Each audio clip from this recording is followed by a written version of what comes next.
And we are live. Welcome, folks, to episode 3368 of the Survival Podcast today. And I've got a subject we've kind of danced around. I don't know if we've ever talked about it as a full dedicated show before. We've definitely talked about the individual subjects today of hunting, fishing, and foraging.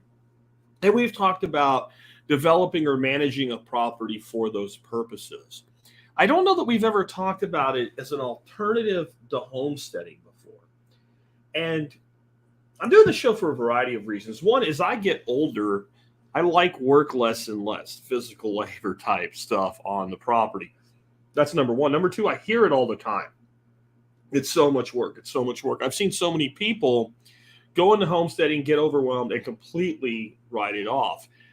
And I always try to point out to people that there is no absolute in life unless you choose to make it an absolute. And that the approach I take right now and the amount of homesteading stuff we do and taking care of all these animals and everything is actually pretty dramatically different from what I talk about growing up with. So we're going to talk like, what was life like in the 1980s in my grandparents' homestead and how little actual homestead work there was. And it was more that we relied on natural sources of food and slowly putting things up throughout the productive time of the year. And then that way when winter came, and we weren't big on ice fishing or any of that crap. Like everything was pretty much done for the year. We kind of took a few months off.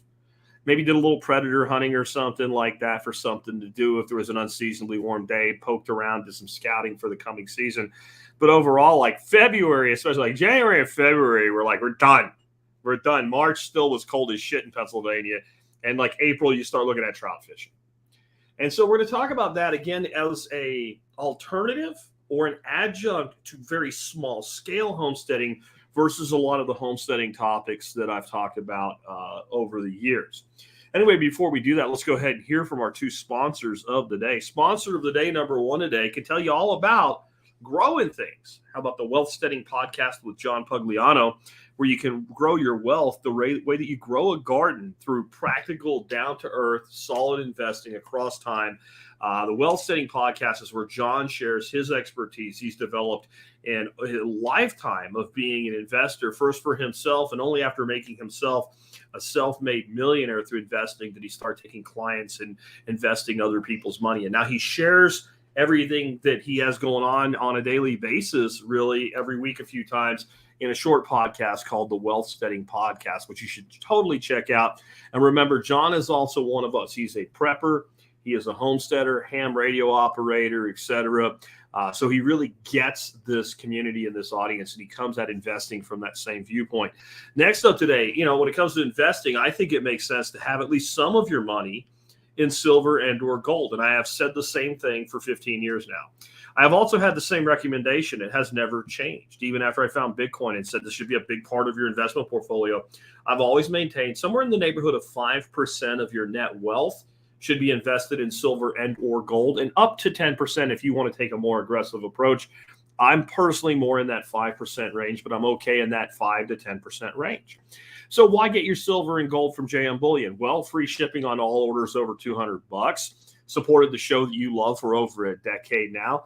Discount for members of my Members Support Brigade, and personal relationship that I have with the president of the company. If there's ever a problem, I can always get a hold of Michael over there to help out with a customer service issue or something like that, though it almost never happens. So the real question is, if you're a listener to the Survival Podcast, why would you buy your silver or gold from anybody but JM Bullion?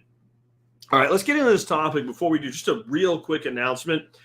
I did put out the official announcement for the Survival Podcast workshop, TSP 23 at my site. We do this every year in November. This year it's November 1 through 5, so it's a week earlier than is typical. We did that to accommodate a staff member. There was some confusion because the dates changed as far as the date the tickets go on sale. The date the ticket goes on sale is now not this Saturday. It's next Saturday. I think it's the 16th or the 18th. I have it here on the thing somewhere, just so I get it right. It will be Saturday, September the 16th at 9:30 CST. And apparently this caused some confusion because I had suggested it would be this coming Saturday. I did. And I heard from people, and they're not sure if they can come. Do they have enough money? Like just some stuff. And then me getting ready, I decided like just give it one more week. That still gives people plenty of lead time to get plane tickets and stuff like that once they secure their tickets. So it will be next Saturday, especially coming off a short week this week. But there's another really cool thing going on this time around. As you guys know, many of you anyway, I recently interviewed Jim Shockey. And Jim has a new book out called Call Me Hunter. It's actually not even out yet. It gets released in October.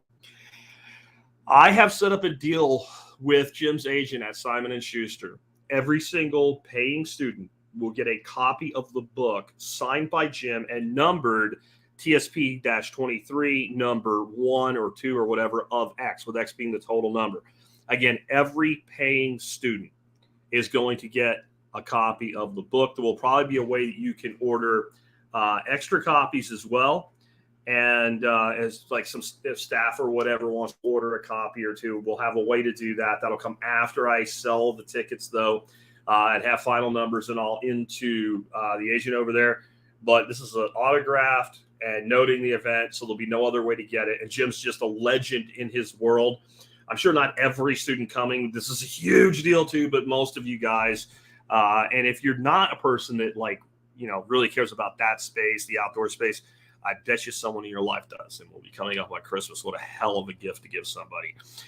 This is going to be awesome. Anyway, let's go ahead and get into today's topic. So let's talk about homesteading from a standpoint of devil's advocate, right? Like, let's talk about the stuff that honestly is not the greatest in the world when you're heavily into homesteading. And you guys know I love this subject and I love a lot of the stuff that I do, but I can be honest and say, the number one thing is the workload. I've set things up where it's not a tremendous amount of work, but I do have to get up and do things every day. There's no taking the day off. There's always something that needs doing. And so you get like a long weekend like this, and you're like, man, you know what? It'd be great to just lay in the bed till 8:30. Well, that's not going to work for me. I've got to get up. I got to let the birds out. I got to make sure that they have water for the day, that they're fed, that the stuff gets watered. Things are just, and then like all my aquatic systems and all, just go look at it and make sure nothing broke overnight. Like any given day, this is 15 minutes of work. But, you got to do it every day. The other thing is things die. And they die a variety of ways. Things die because they drown themselves in buckets. Things die because predators kill them. Things die because they do something really stupid and kill themselves. Things die because they get sick. And that's not just animals that die. That's where you kind of start out there, but it's also like plants die, trees die. I have lost thousands of dollars worth of trees over the years of trying to make this homestead work because it's such a rugged, rough environment. And the last 2 years flatly have beat my ass. I was talking to my wife about this over the weekend, and I said, it comes down to it. Like, I bit off a huge challenge with this place, and not in every way, but in many ways, this place beat me. Almost everything that I did would have worked in a big way if there was 4 feet of soil here instead of 6 to 10 inches. And in some places 2. And when you get into a place like this, and then you get 2 years in a row of massive drought and excessive heat, you lose a lot of things. But that's me. I've talked to tons of people that have lost animals, plants, all types of things. One of my really good friends in the community won't be coming to the workshop this year because he's trying to put his life back together after the hurricane that just hit in Florida, and it wiped out his food forest, basically.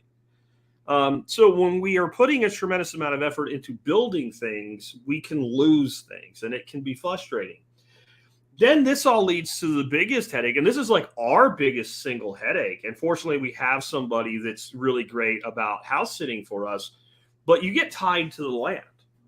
So when we take our big vacations, we pay somebody. He takes care of the place. It's a guy that's been here so often. He knows everything. If something goes wrong, he knows how to fix it.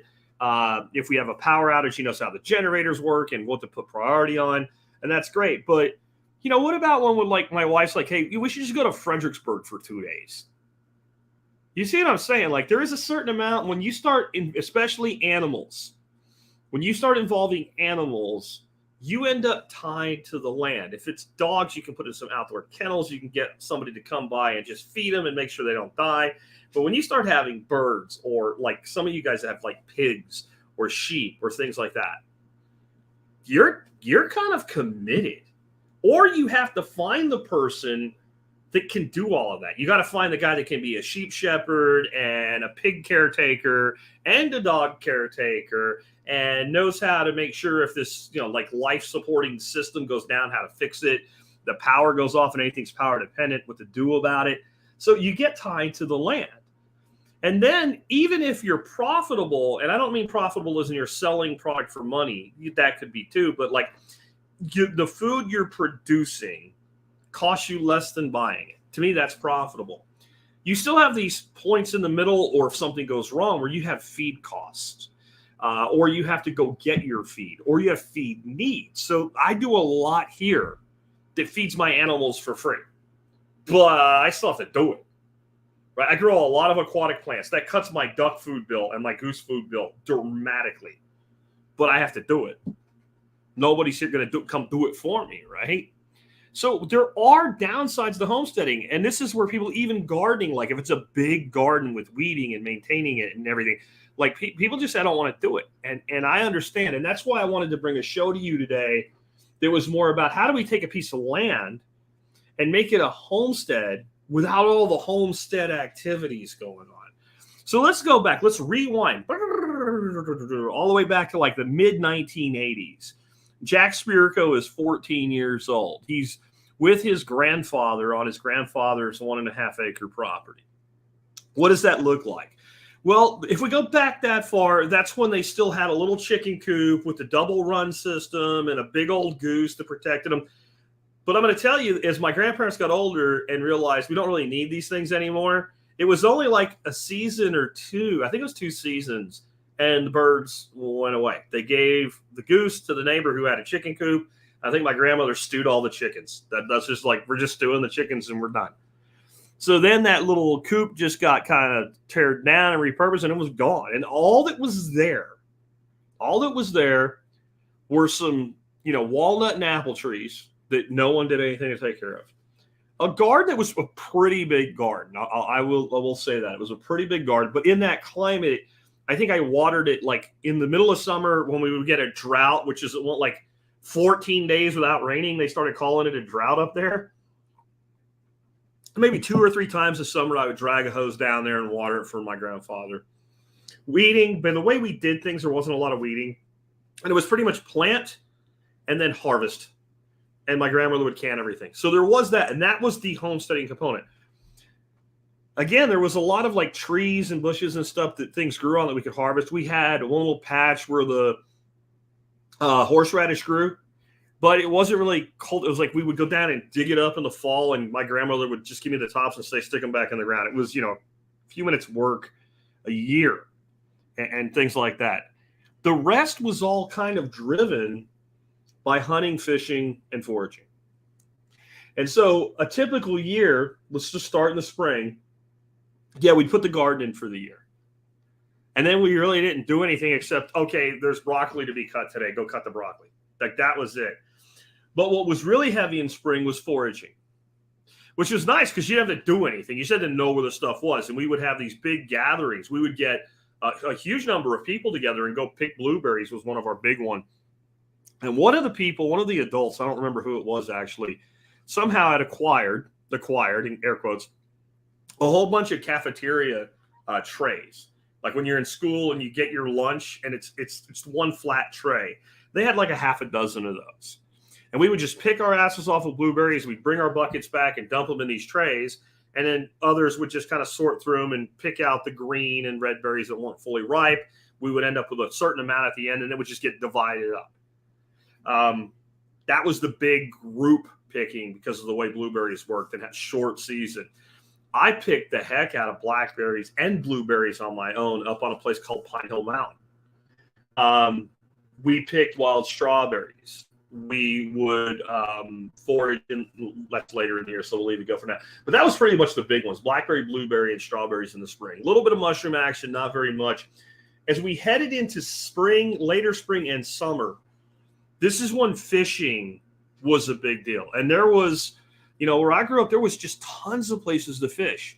There were the streams that were the trout streams that were stocked. And that was, we did take a lot of fish home for that. Pretty much, especially like opening days, stocking days, you'd limit out if you knew what you were doing. But it was bass and catfish and things like that were, and panfish that were everywhere. There was a little pond in a place called Llewellyn. And I used to go ride my bike back there and put minnow traps in, and we'd catch tons of little bluegills. And, we on a weekend, then we would get on dirt bikes and all, and we would head up into the water dam where you weren't supposed to fish.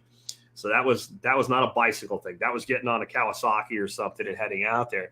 And we knew if we went out there on a weekend, we'd never see anybody. And we used to catch in the spring tons of yellow perch. And I mean, big for yellow perch on these little bluegills under a bobber. We'd catch catfish all year long, channels and bullheads both. Some of the creeks we knew had big bluegills in them. I mean, like hand plus size bluegill. So we would all summer long be catching and eating fish, but catching way more than we needed, and filleting them and freezing them so that we had them in the fall, in the winter, until we got to the next spring. So there was just really, that's where all the focus went in the summer, was fish. And again, it was everything. It was trout, catfish, bass, you name it. And then we get into fall, and that was hunting season. So that was kind of like, you might do a little fishing here and there on a nice day, but pretty much you hit September, dove season. In the dove field every day, a dozen doves, a gun, every day that you could get out. Clean them up, put them in the freezer. So you had September was dove. When you got to October, you got into small game and archery for deer season. And I mean, we hit it, and we hit it hard. And I've said this before, but if there was somebody in the family who was old enough to get a hunting license but didn't hunt, they got a hunting license, and magically the first deer of the year that was killed had their tag on it. Because back then we got one tag per hunter, one deer per person per year. So, I mean, in our family, we would put 7 to 10 deer a year into the deep freezers, plus squirrels and rabbits and grouse and pheasants, right? Just in a shit ton of dove.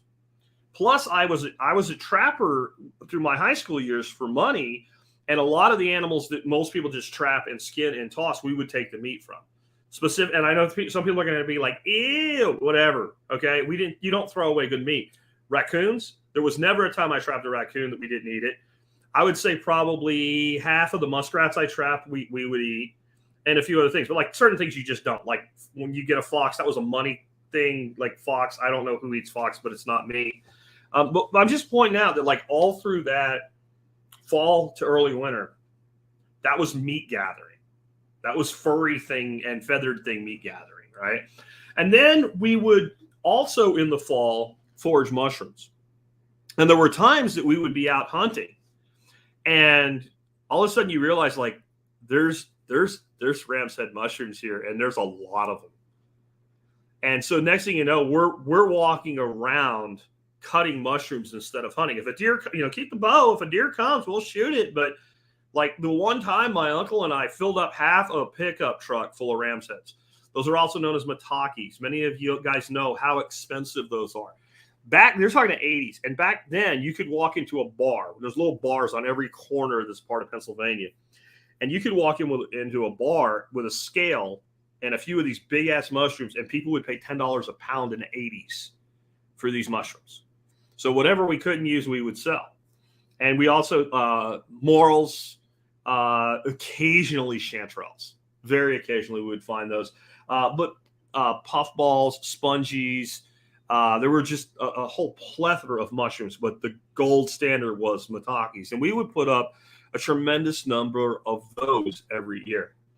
We'd also find things like chicken in the wood mushrooms, which are the orange and yellow ones that grow on softwoods and stuff like that. So there was a whole other crop there. And then winter was for projects. Winter was for reading. Winter was for making plans for the spring and what have you. Winter, we didn't do much. Like I said, occasionally there's a nice day you might go out and scout around a little bit. We were never big on the ice fishing thing. Like, I still have fish in the freezer. I'm not going out and freezing my ass off ice fishing. Just not doing it. Plus, where I lived, it would get really cold, but it would often get little warm snaps in between the cold.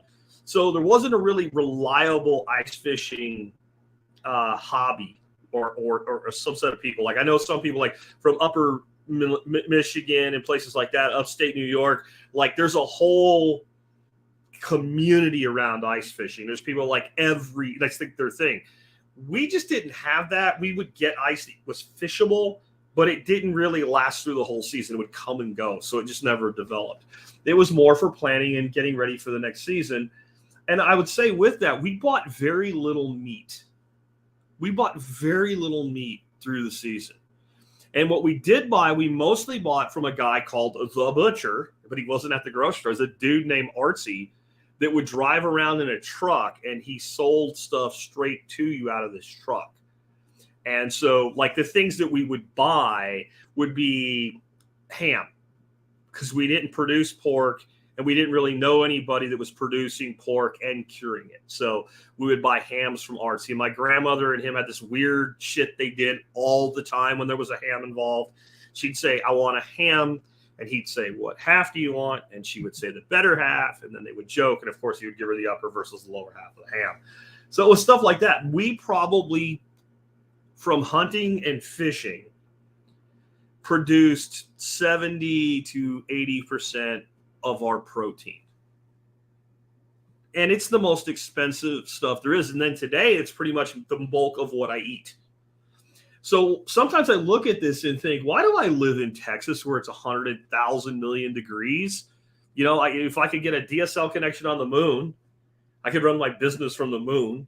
So I could live anywhere I want. And, 20 acres, that's 19 of it's wooded, and a few deer feeders.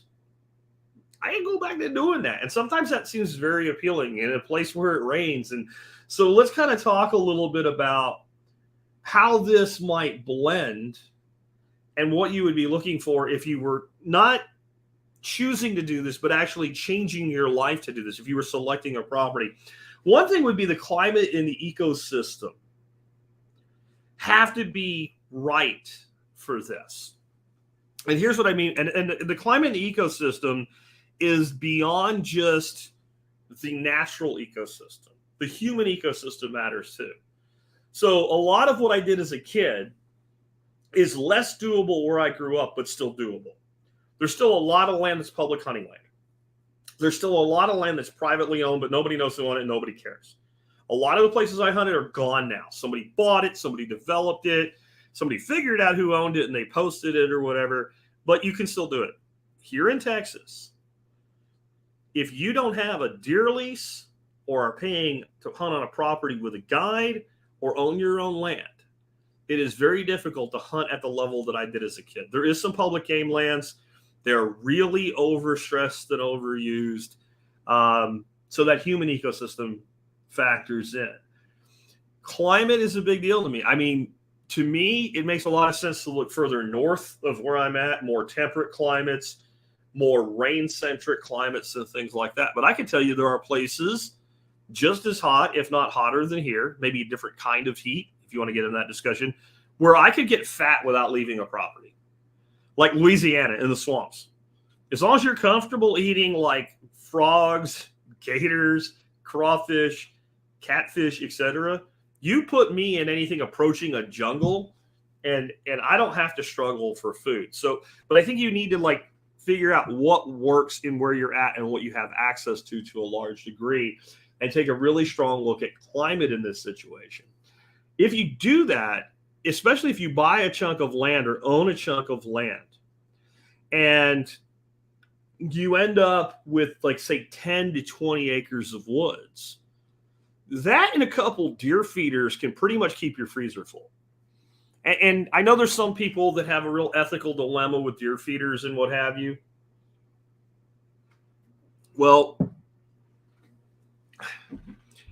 get over it. Get over it if you want to guarantee yourself meat in the freezer versus a hunt in the wilderness. And I'll also say that like that has a lot to do with legality. Here in Texas, everybody hunts over feeders. It's just how it's done. And it doesn't always work either, by the way. Pennsylvania, you go to jail for hunting over a feeder. However, if you own 20 acres, it's posted in private, then maybe there's a deer feeder, maybe there isn't, if you catch my drift. So there's a lot that can be done even with 10 to 20 acres on game, especially if we start looking at things like, well, small game management and stuff like that, which I'll say for a little bit later, but also a lot of forage. Where I lived as a kid, there was a high school up on the hill called Minersville Area High School. And there was this kind of little buffer of land between my grandparents' property and high school. It's all woods. And I collected so many mushrooms in that little plot. Would that be a couple, 3 acres of woods? And it just was to the point where I knew where they would be and when they would be there. So I'd leave with a little bucket. I'd come back with, a bucket full of, spongies or something like that, or puffballs. A lot of people think puffballs are just for stepping on and making a cloud. But when you harvest them at the right age, they're a delicious mushroom. So that 10 to 20 acres can do a lot for you. And that's, within a reasonable goal for many people to have a piece of land in that size range, especially wooded. Many times wooded land is less expensive than cleared land because everybody wants to have a ranch and a pasture and a giant lawn to mow or whatever. A lot of off-grid properties are mostly wooded. And so understanding the ecosystem you're in and what forage opportunity that presents from a caloric yield standpoint, because if you're going to do this, you really want to focus on the higher caloric yield or nutritional value or monetary value. So mushrooms don't have a huge caloric yield, but they do have a very high monetary value, a high nutrition, and a high quality of life because, a deer roast with, woods ear mushrooms, pretty freaking spectacular. Next, water is life, and it's always life. And so if to this piece of property that you own, if you can add a pond or a lake or what have you in the half acre or larger size, especially with some real depth to it, you have a tremendous asset. And it's not just a stock tank that cattle or sheep or anything can drink out of, because we're kind of past that today. We're talking about doing things a little bit differently. You do that, and you probably end up with a significant amount of wild waterfowl using it, especially in today's day and age. I remember when I was a kid, for instance, I talked about having a stamp for deer. We had a goose stamp in Pennsylvania. That's how much, like now people take a walk in the park in Pennsylvania to get attacked by Canadian geese. Back then, the goose population had been knocked back to the point you got, I think it was 2. You got 2 goose stamps with your license back then. And I think now it's several a day. Texas, it's 6 a day throughout the whole season. So there's a lot of waterfowl now, thanks to the work done largely by people like the Ducks Unlimited organization and stuff like that, and good conservation measures. So you probably have either wood duck or mallard or something coming into that. But fish is the real yield there. And fish with an automated feeder, especially you stock it with channel cats, you have more fish than you know what to do with on something that size. Or if you have a creek or a river that, is on the property, either on the property line itself or through the property. Rivers it's a self-regulating system. Creeks, a lot of times, we had a lot of creeks that we used to fish and we did really well in them. And they weren't even creeks that we really had, let's say, a right to do what I'm about to say. We would just do it and would create these little pockets of hotspot water. We would just do things like build weirs out of rock. So we just take rock that's already in the creek and we would just stack it, and it would further back up holes and make them deeper. And then especially in the hotter part of the year when the water level would be down a bit, those would turn into super hot spots. Trout, smallmouth bass, and things like that. If you are far enough south, you might even look at something like farming crayfish. I watched a video of a dude that runs a 2-acre crayfish farm near Houston. And basically he gets in a boat every day and he goes to his traps and he pulls the trap out. And the water's all, a couple feet deep. So you're not like when you're doing crabbing or something where you're hooking a buoy or something. He just literally reaches his hand in the water, pulls the traps out, dumps all the crayfish out of the trap into a box. And the box has slats in the bottom. And the slats determine if the crayfish is big enough to keep or not. And all the crayfish that aren't big enough to keep fall through bottom of the box, and the ones that stay in the box get harvested. Puts a little bit of bait back in the trap. Well, if you were doing that and you weren't doing it commercially, how many crayfish are you going to eat? How often do you need to do that? Doesn't that system take care of itself? So there's lots of things you can do that are like semi-aquatic farming. There was a pond that I used to fish when I was a kid. It was about 2 acres. It was fairly deep. Tons of people fished it. There was a lot of catch and release that went on. A lot of the adults that fished it would like go out and fish the river. And if they had a few catfish or bass or whatever that they really didn't want to keep, but they were nice fish, they would self-stock and what have you. But there was just a ton of fish, and with tons of pressure, with, everybody locally knew you could go there and fish, and the place never got fished out. So if you had that 1 to 2 acre lake, you're not going to fish it out yourself. So to me, this is something that if I was looking for a piece of land to do this, I'd put extreme priority on surface water of some kind. And if I could have my druthers, I would have either a deep creek or river, either on the property line or through the property. And in some ways, I'd prefer the property line to going through the property if it's large enough to put a boat on. If it ain't big enough to put a boat on, I don't really care. You might have a fisherman wander through there, and you have to allow that, but you're not going to have people all the time through there. With something like a river that boats can go on, you have people through your property all the time. It kind of just seems a little less intrusive to have that on a border. And those of you like, I'll tell people they can't come. You can't do that. That's not how it works in America. If you have a river flowing through the middle of your property in America, people can come through there. You can't do anything about it. Now, they can't come up onto your property. Doesn't mean they won't, but legally they can't. But they have every right to float down right to the center of where it's halfway in and halfway out of your property, throw an anchor over, turn some music on, and sit there all day long. And there's nothing you can legally do about it. So just know that when you're looking at surface water on your property. Another thing I think is if you have good, usable, public, recreational, state game, etc. lands near your property within, a 15, 20-minute drive. And whenever I talk about this, I do always get some of the asshole purists in my audience. They're going to say, you're supposed to be an anarchist. Why are you benefiting from taxpayer funds? Listen, you take my money, then I use whatever part that I actually think is halfway decent of what you do with my money. So I don't even have that conversation anymore. I used to explain it.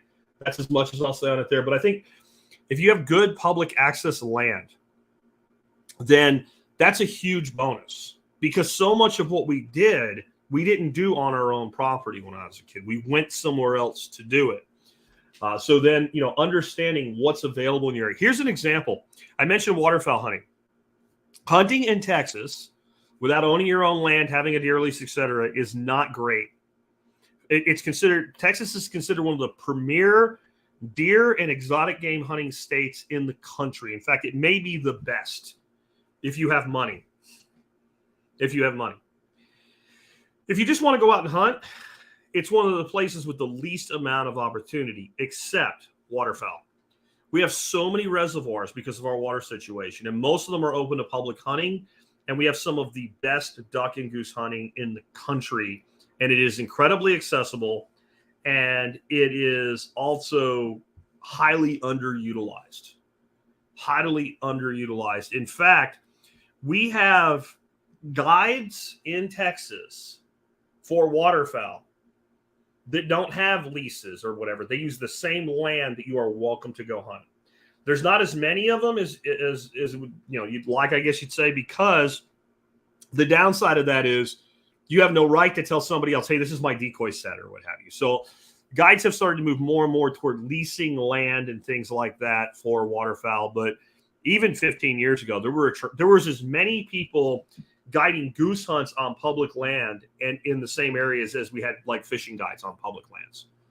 So that's the other thing to look at. Like, is there publicly accessible fishing? A lot of places that aren't great for publicly accessible hunting are wonderful for publicly accessible fishing. That's something where I live has in spades. I can tell you 20 places within 15 minutes of my house that are little tiny pockets that there's plenty of fish in that you hardly ever see anybody fish and nobody even knows about. And most of them I was able to find by using things like Google Earth and then taking a ride to a place and then figuring out where you can park without getting your car hit, and then coming down off the road and going, oh, wow, look at this creek. Wow, this is actually a really great creek. This is a big, deep hole under this bridge. Holy crap, I wonder what's under here. Turns out, there's channel cats under there, what have you. So each place has its own pluses and minuses. That's something always to keep in mind. And again, I mentioned the deer feeders earlier, but deer feeders are incredibly useful. Even if you're not going to directly hunt over them, if you have a feeder that throws a pound of corn a day, a 50-pound bag lasts 50 days. And it just starts getting the deer accustomed to, hey, this is a good place to be. It lets you get a good look at them, decide what you want to harvest and not harvest. It lets you get a good head count, a good population estimate of the deer that are frequenting your property. And that helps you decide, like, let's say I have other places to hunt and I'm going to harvest. How much do I want to harvest right here on my own property? Sort of being your own, like, game manager and what have you. I'll also say for those of you that have gardens or food plots and things like that, and you guys tell me I have too many deer that come in and eat my stuff, you have a deer garden. You have a deer garden. I will not pity you for having a deer garden. I wish I had a deer garden. I would trade every bit of production that comes out of my garden if I could shoot 3 or 4 deer over it every year, and I would never bat an eye to that. So, kind of moving on from there. What are the trade-offs? Well, because we're talking about the upside of this, and we started out with some of the downsides of homesteading. Well, I think it's important to acknowledge trade-offs. It's important to be real about any of this stuff, and none of it's a magic silver bullet that everything is beautiful in. So one is that hunting, fishing, and foraging are never guarantees. Never. So the whole reason humans started going, I'm going to take this seed from this plant that tasted really good, and I'm going to dig a hole and put it in there and water it and take care of it and protect it from the animals, was because it became a guarantee. I know this food will be here. And we know perfectly well it's not a guarantee, but it's a reasonable assurance that if I plant enough stuff, some portion of it will make it and I'll have it here. Or if I take this animal, this wild goat or sheep or whatever, and I take its babies home and I teach them to not be afraid of me, and I feed them out of my hand and I keep them on my property. If I need one, it's there. We lose that when we stop growing our own food and raising our own animals and say, well, I'm going to live on deer meat, or I'm going to live on squirrel meat or rabbit meat or what have you. Much of the type of thing we're talking about today is subject to laws, regulation, seasons, access. So, when I said in our winters, they were pretty much for planning and reading catalogs and sitting around reading books and maybe doing a little scouting here and there, maybe a little bit of predator hunting on an opportune time or something like that. A little cabin fever. Let's go out and see if we can shoot a coyote at night or something like that. There's a lot of it that you just aren't going to do in certain times of the year. Even if it's legal, it's not an opportune time. So around here in the early spring, when the water temperature is still really low, unless you have a boat and you know exactly what you're doing, a lot of good fishing throughout like 8 months of the year, it's just not worth doing. I mean, if you want to go, if it's a nice seasonably, a little bit warmer than normal day, that water's still cold, and if you want to sit out there and just enjoy the experience, it's fine for that. But if you're looking to put food in the freezer, it's not really going to happen unless you get some sort of stupid weird luck. Deer season is a season. There's a time you can do it and a time you can't do it. And that means you need to make accommodations, like taking off work or whatever during that time period to be able to do it, especially if you can't do it at your own back door. I've seen people who are like, they're just, like the one whose name was Mick Meat. His first name was Mick, and they called him Mick Meat. And the reason they called him Mick Meat is because that sounds like some kind of weird porn name or something. Because this dude shot his deer the morning of the first day of deer season every year. If the dude pulled the trigger and you heard his gun go off, it was meat. That deer was down. He never missed, and he never didn't get a deer. And I remember one year he took a lot of shit for it. Whole season, no deer. Right? So there's always exceptions, some ways it will limit variety. Like if you really maximize it, you're doing fish, you're doing mushrooms, you're doing berries, you're doing ducks, you're doing doves. Now we're back to, though, it's work. Now, if you're like me, you enjoy it and it's all recreation, but you have to have the time. And so a lot of people, it's going to be, they're going to shoot a few deer a year, maybe pick some berries and pick some mushrooms. It's not a very big variety. So it can limit variety, but if it's an adjunct, because most of us aren't trying to do 100% or even 80%. Like I said, we were doing probably 80% of our meat, but it was almost like a job. We just loved it. We just loved it. You know, and as I get older, I'm not sure how long it's going to go where I'm still happy to get up at 4 o'clock in the morning, go out in the cold and wait for a deer. Just being honest. When I was a kid, you couldn't keep me out of the woods. If nobody else was going, then I would grab my shit and I would hike out and do it myself. And if I didn't get anything, it didn't matter. I was going to try.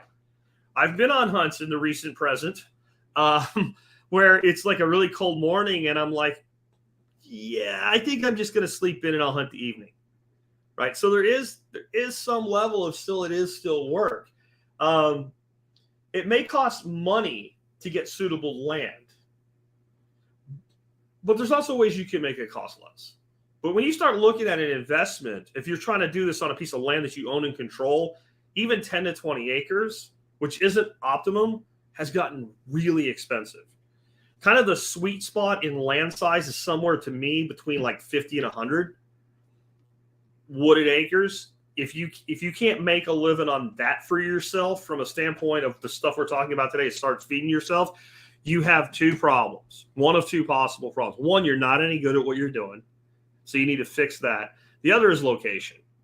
Like if there just isn't the game in the area, then that's a different thing altogether. If you live somewhere where deer are common and you have 50 wooded acres, you should be able to, maybe even if you have to bend a few laws to do it, if you understand what I'm saying, you should eat red meat every day if that's what you want.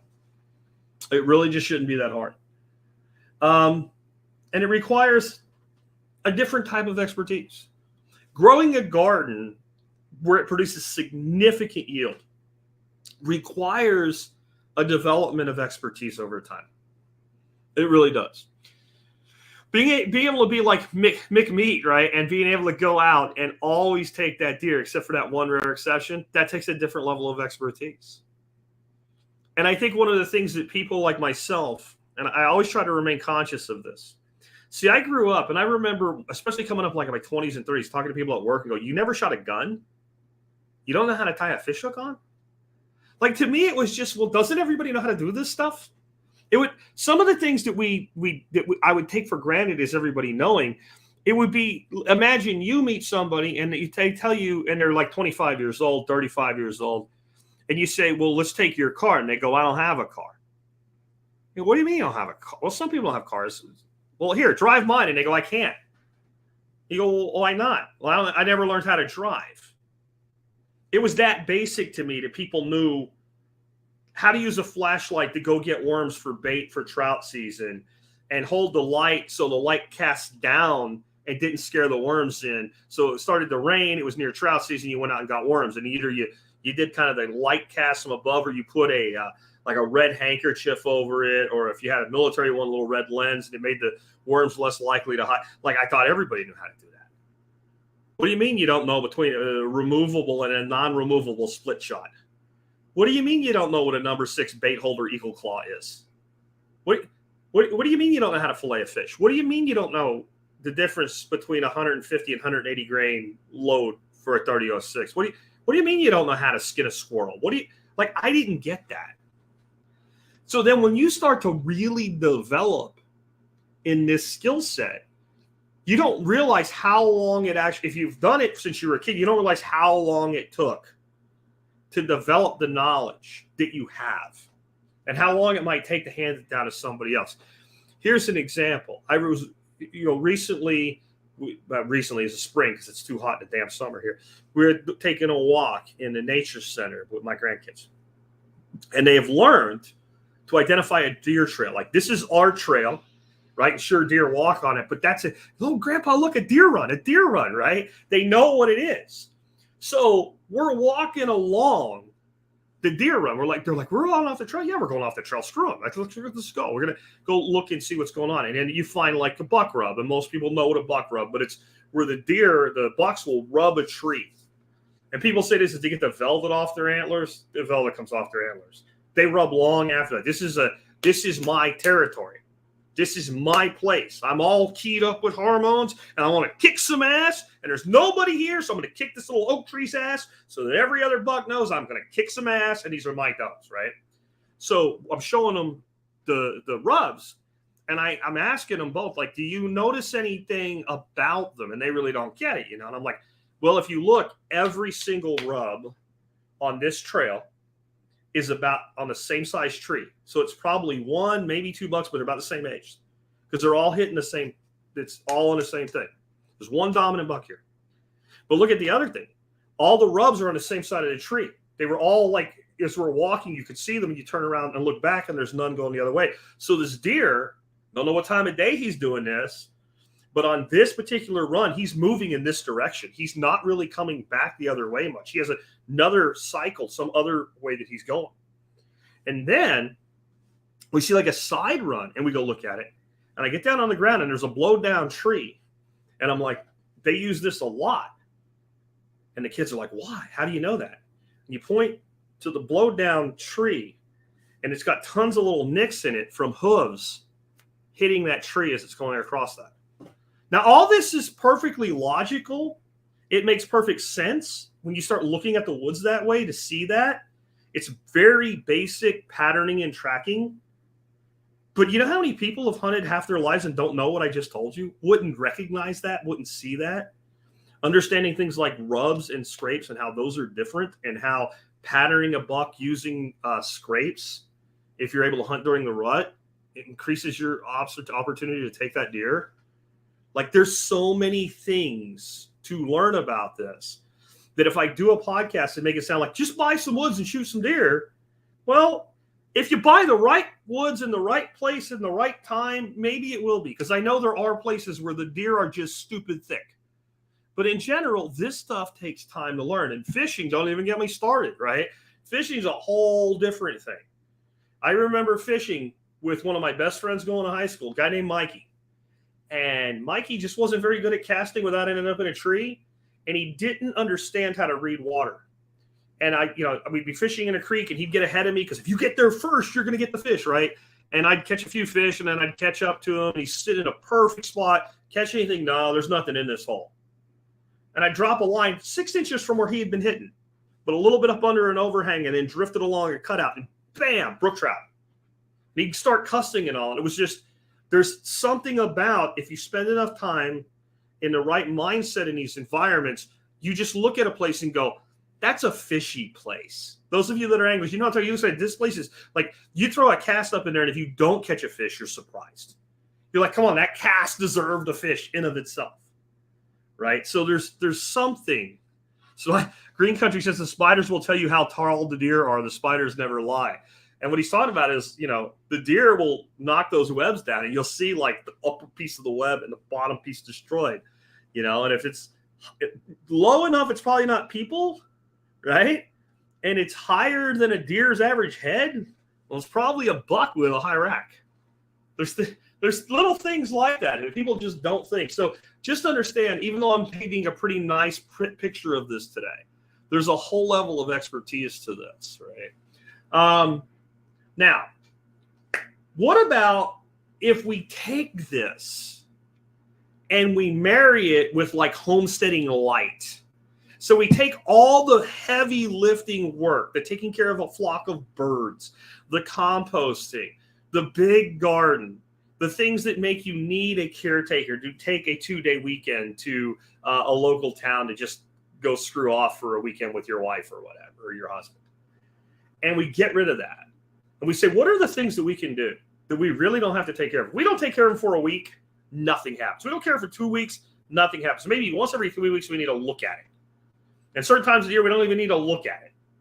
And we only leave those things that are functional and useful. Then what do we end up with? Well, I think you end up perennial fruits and berries, etc., with the stun method. a reappropriated stun method. If you've never heard of the stun method, it came from Mark Shepard. Lots of people have done it. He gave it a name, stun. Sheer, total, utter neglect. Now, what Mark means is when he's planting a farm, if he's going to need 100 trees in the end, he plants 1,000 or 2,000 or 3,000. And the ones that die, screw them, they die.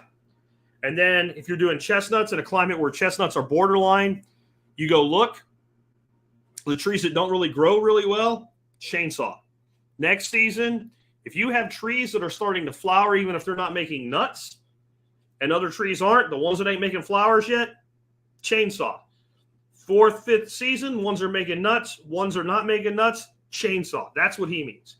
I mean it a bit differently. I mean like what we had on my property when I was a kid. We had a bunch of apple trees. Those apple trees, most of those apple trees got there because there were windfall apples everywhere. My dad and his brothers would eat apples, and they threw apples around the property. And then we used to have apple fights. Apple fights, all these apple trees, a lot of the apples that they produce are not the best apples. So you end up with all these windfall apples. And some get made into cider. Some my grandmother would trim up and make like an apple pie out of or whatever. But a lot of them, they just laid on the ground. Well, what we used to do, we'd go in the woods and we would cut about a 6-foot long sapling, green sapling, right? Something that would make a good little fishing, like a cane pole. You'd want it to be about as big around as a bait casting rod at the base. And the tip you'd want to be about as big around as your pinky. And we used to take those and take a knife and sharpen the tip of that stick. You take one of these apples, and these are, they're like somewhere between a golf ball and a baseball. Not as big as a baseball, bigger than a golf ball. You cram one of these things on the end of this stick, and you hold it like a bait casting rod. And you can throw it about 70 to 100 yards. Accurate and fast. We used to have fights with them. We'd get on these two stripping banks with buckets of apples and like bruise the shit out of each other from 70 yards away with these apples. And you got the rules not in the face like the BB gun wars when you're a kid. Except they're accurate, but they're not accurate. You're kind of thrown in a general area of the human being. So with all that going on, there were all types of apple trees that just grew from cores and rotted fruit and whatever. That's what I'm talking about, because Rick says I've done the stun method and it's expensive. Well, if you're doing it by buying trees, it's incredibly expensive. If you're doing it by picking up a whole bunch of chestnuts and sticking some in the ground and the ones that live, it's not. Or you're doing what I'm talking about with apples or persimmons and things like that, or plums. Or you put in your little orchard, your 10 various fruit trees. You put them in, you put automated irrigation in, and that's it.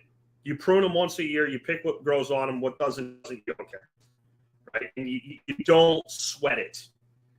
And you do full-size trees, so eventually the tree gets high enough, the fruit's above the deer browse line, the deer come and eat the fallen fruit, you shoot the deer. Like, that's how we start to bridge the gap to where it's homesteading, but I can still go to Fredericksburg and drink wine for a weekend without having to hire somebody, right? And that's just my particular geography there. Herb gardens, I think, are fantastic. Chives, oregano, rosemary, thyme, stuff like that. That's something you pick it as you use it.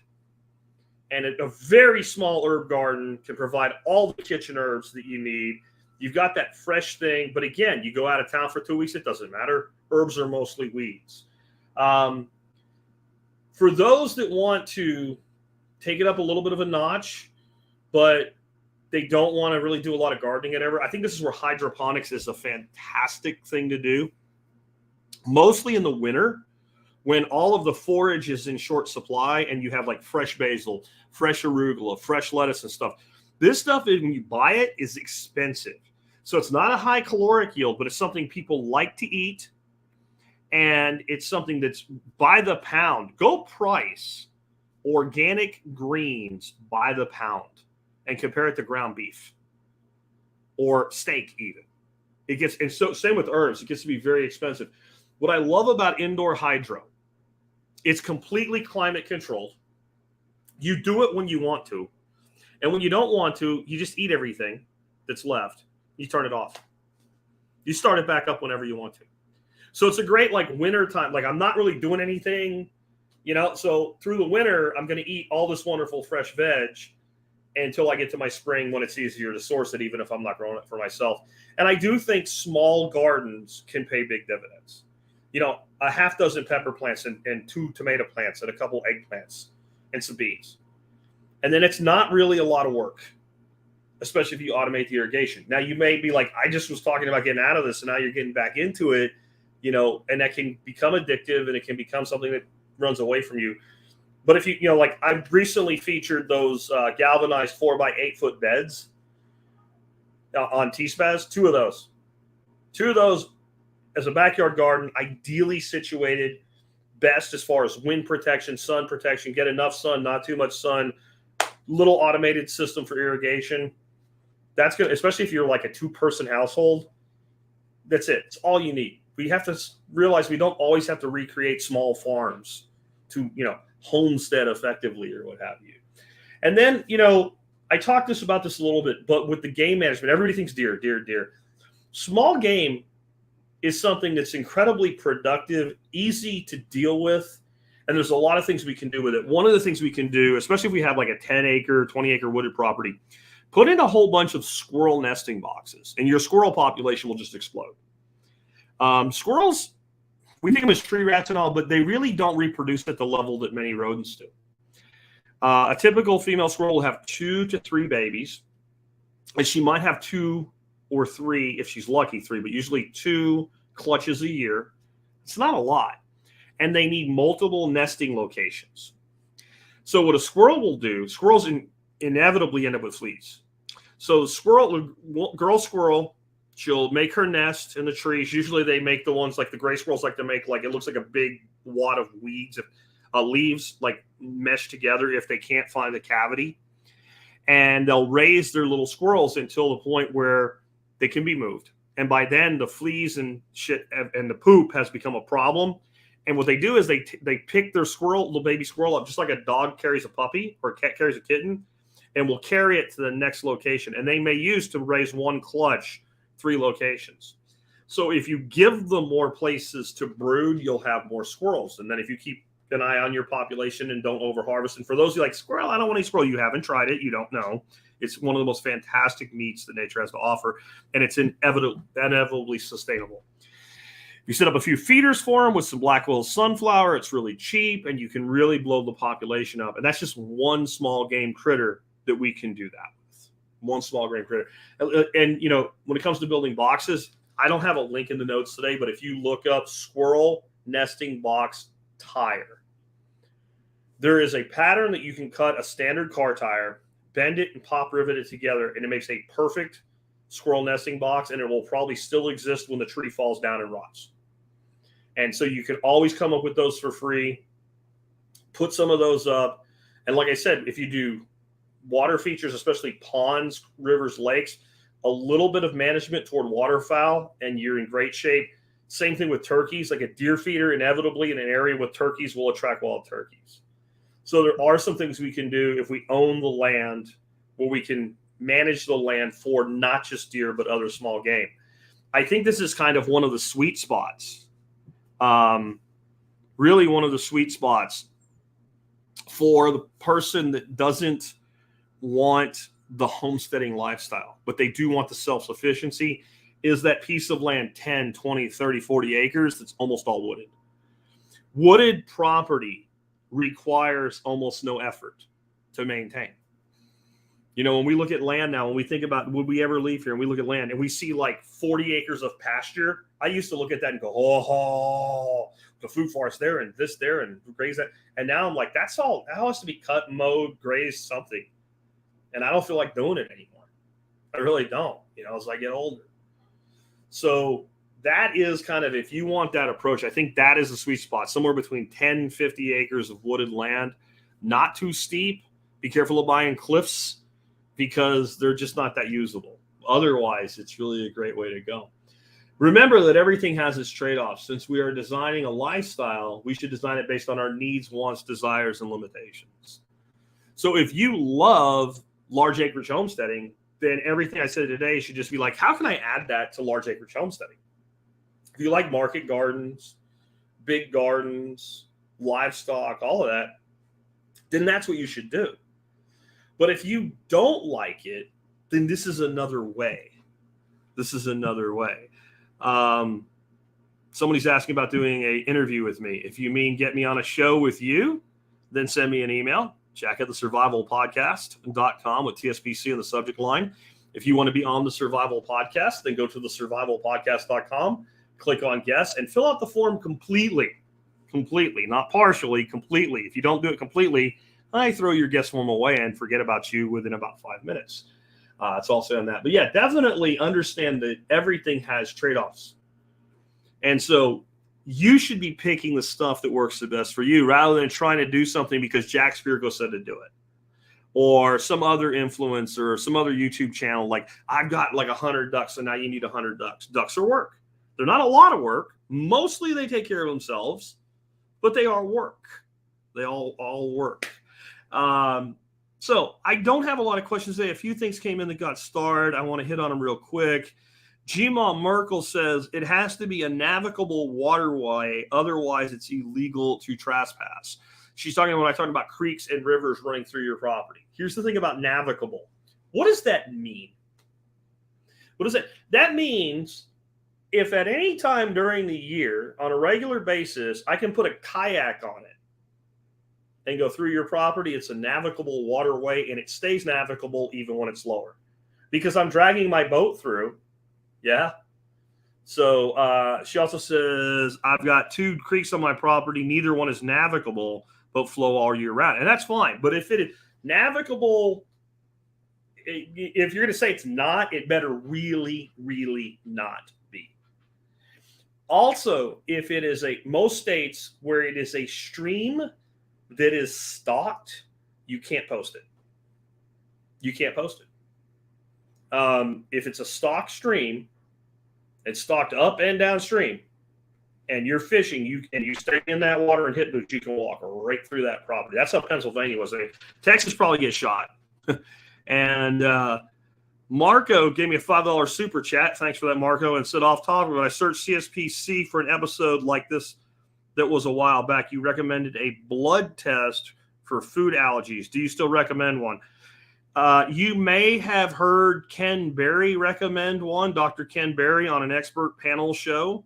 You did not hear me recommend one. I have never specifically recommended anything like that. And sometimes I forget stuff, but I can tell you, I personally have never put out a specific recommendation for a blood test for food allergies. Now, there are allergy tests that you can have done. Generally, they're not a blood test. Generally, what an allergist does to determine things that you are allergic to is, I think they call it a prick test. And basically, they take this thing that looks like a bandage, and it has a bunch of little needles on it, and each one has a different substance, and they'll put it on your back. And then after a certain amount of days, they'll look and see which ones have a reaction, and they'll say you're allergic to these things. That's what I remember people doing. I don't have a lot of allergies, so I don't really have any experience with that. This is Zone 6. Eric says, is there anything better than brush piles to help a rabbit population? Rabbits need cover, not necessarily brush piles. We used to build a lot of brush piles around so we had this huge stripping bank and then a stripping hole, if you know what that is. From when they mined coal, though it was mostly backfilled in. This was a very old stripping mine. So this goes back to the 1800s when this thing was actually operational, where my grandparents lived. And the bank that was still there would grow in, and then we would clear it off, and we would build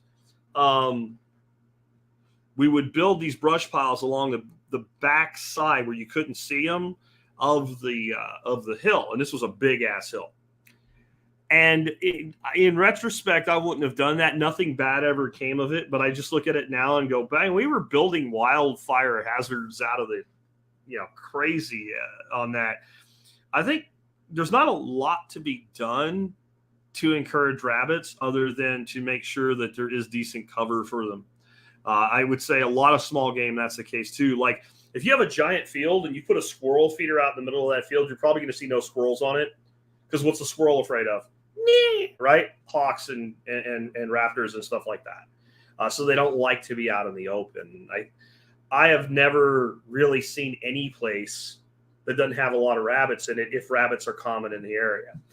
What I'll say about this, and I think this is why people think if I put in brush piles, they don't have lots of rabbits. Rabbits love brush piles. It's a place to hide.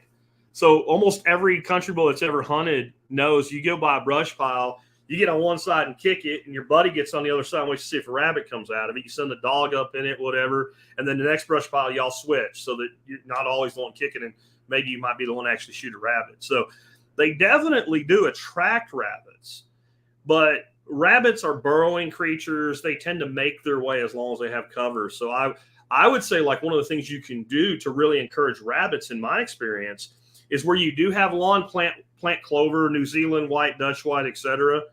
We had our lawn, and it wasn't a very big lawn in Pennsylvania, but our lawn was a mix of grass and clover, and those bunnies loved the clover. They loved the clover.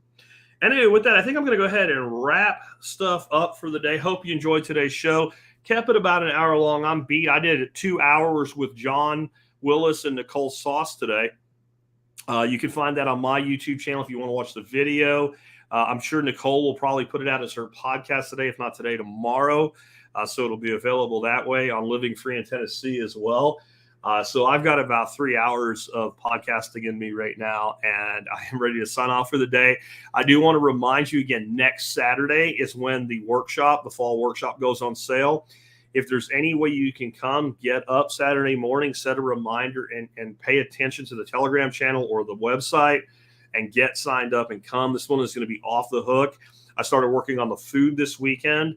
I cooked by sous vide. I did a sage herb rub, and I did 5 whole pork loins sous vide this weekend, so that our chef Michael can bust them off into big thick chops and sear them off, and it'll be a simple thing. And that's just our lunch the first day. Our first day lunch is going to be pork chops, stuffing, gravy, and salad. So, I mean, we really are upping our game with the food this year. Some of the stuff is stuff that if you've been here, we do every year. Every year I do sausage from Chef Tim Love. He's local to us. We're fortunate to have kind of a celebrity chef that's approachable and local.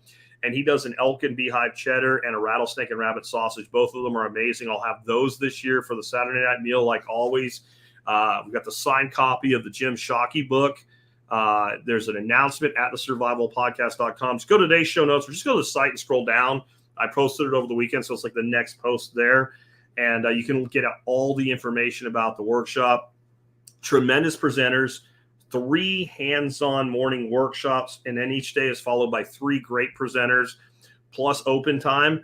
For those that haven't been before, when you see open time, what that means is you can have a beer and go talk to somebody. You can decide you want to present something. We have whiteboards, and we'll have like little groups of people presenting things that they know. You can attend one of those presentations. You can use the time to take a shower. It's whatever you want to do with it, but there is a lot of learning that goes on in that time, and I try to put lots of social time in it as well. So 9 presentations in 3 days, 3 morning workshops hands-on in 3 days, some of the best food you'll ever eat, and some of the best people you'll ever spend some time with. Definitely consider coming and hanging out for that. If you can't make it in November to my place, and the price is $200 deposit, and it's $400 when you show up, so $600 for 3 amazing days. Think it is $200 a day plus the Wednesday social hour and everything. It's pretty amazing. But I'm also going to be speaking at Self-Reliance Festival mid-October. 14 and 15, I believe, are the dates on that. You can learn more by using the link that's in the video notes or the show notes for this episode. With that, guys, take care. I'll catch you tomorrow with another episode. I don't believe I have an interview tomorrow, even though Wednesday usually is interview day. So I don't know what we'll be talking about yet, but I'll come up with something between now and then.